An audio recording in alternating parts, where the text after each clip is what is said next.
Hello, আসসালামু আলাইকুম viewers. Welcome to my new blog video. আশা করি আপনারা ভালো আছেন। আলহামদুলিল্লাহ আমি ভালো আছি।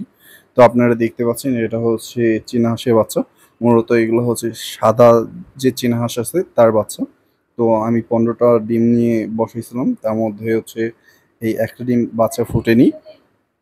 এই বাচ্চাটা আহ, যেহেতু ফুটেনি তো অন্য একটা হাঁসের পেটে দিয়ে দিছি।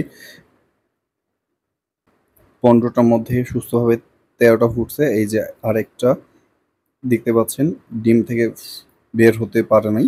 আর এটার নাভিটা এখনো শুকায় নাই। যেহেতু নাভিটা শুকায় নাই সেহেতু এই বাচ্চারা বাঁচানো সম্ভব হবে না। এটা আমি জানি, কারণ আগের অভিজ্ঞতা থেকে আমি এটা জানি।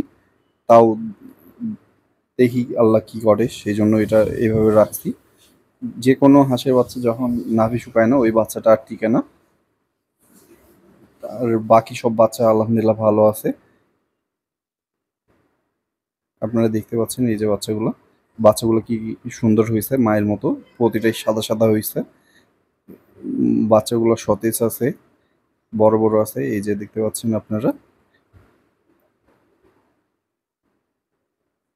তা এই বাচ্চাটা হচ্ছে বাঁচবে না, তাও আল্লাহ ভরসা, দেখা যাক কি হয়।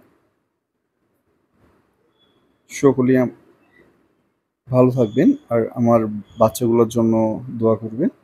আর আমার চ্যানেলটা সাবস্ক্রাইব করবেন। আসসালামু আলাইকুম ভিউয়ার্স।